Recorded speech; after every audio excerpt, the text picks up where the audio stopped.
Hello everyone, good morning সবাইকে। তোমরা সবাই কেমন আছো? আশা করি তোমরা সবাই ভালো আছো। আর আমরা ভালো নেই বলতে গেলে।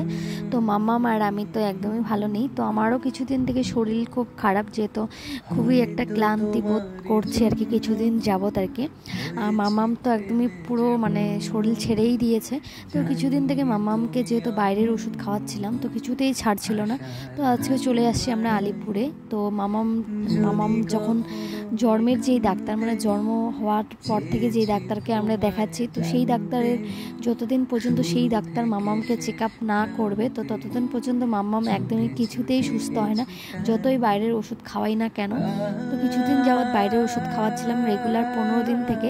ভাবছিলাম এই তো কমবে, হয়তো শরীরটা ঠিক হবে, কিন্তু বাট হচ্ছে না। আর সবথেকে বড় কথা, মাম্মামের কিছুদিন থেকে খুব ধকল যাচ্ছে। এই 10টায় বের হয় আর আসে হলো 4টায় প্রায়।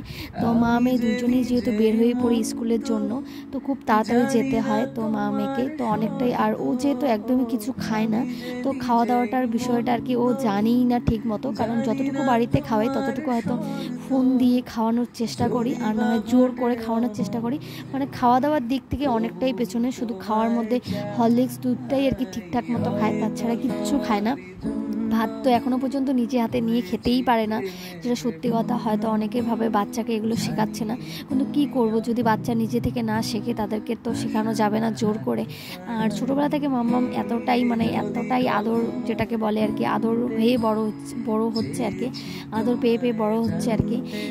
কেউ কিছু যদি আমি বলি ও নিজে হাতে খায় না, বাড়িতে যদি এই সমস্ত বলি, চিৎকার চেঁচামেচি করি, বাস ওর ঠাম্মি ওর দাদা এসে আমাকে বকে যে, বা এখনও তো ছোট আছে, ওর বাবা যেহেতু নাকি ক্লাস 7 পর্যন্ত নাকি নিজে হাতে নিয়ে ভাত খেতে জানতো না, তাহলে ও তো ওই হিসেবে অনেকটাই ছোট। সত্যি বলতে এতটা আদিক খেতা হয়তো আমিও এত আদিক খেতায় বড় হয়নি। তো ওর পাপা আর ওর পিপি যেভাবে বড় হয়েছে ছোটবেলা থেকে, ওরা হয়েছি প্রেমে যে। তারপর ওখানে ডাক্তার দেখানো কমপ্লিট করে তারপর চলে আসলাম বাবার বাড়িতে। তো আমার হলো একটা নিঃশ্বাস ফেলানোর শান্তির জায়গা, যেখানে এসে আমি সুন্দরভাবে শ্বাস নিতে পারি। তো তারপর রাস্তায় মাম্মাম যেহেতু ড্রাগন ফল দেখছে, তো বারবার বলছিল, মাম্মাম আমি না এই ড্রাগন ফলটা আজকে খাবো, আমি এটা মোবাইলে দেখি, ইউটিউবে দেখি। তো যেহেতু দেখেছিল, তারপর আমি ওকে কেটে দিলাম।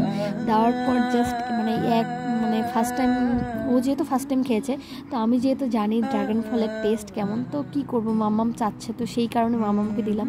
আর আমি চেষ্টা করি ওর ওর যে কোনো জিনিস যেটা চাবে, তো সেটা আমি দেওয়ার চেষ্টা করি, সেটা যেন আমার সাধ্যের মধ্যে থাকে। তো আমার সাধ্যের মধ্যে যদি কোনো কিছু থাকে, আমি চেষ্টা করি ওকে দেওয়ার। তারপর বাড়ি এসে মায়ের হাতে খাবার খেয়ে একদম শান্তির তারপর একটা ঘুমাবো। চলো তাহলে দেখা হচ্ছে নেক্সট ব্লগে তোমাদের অন্য কোনো কিছুর সাথে আর কি।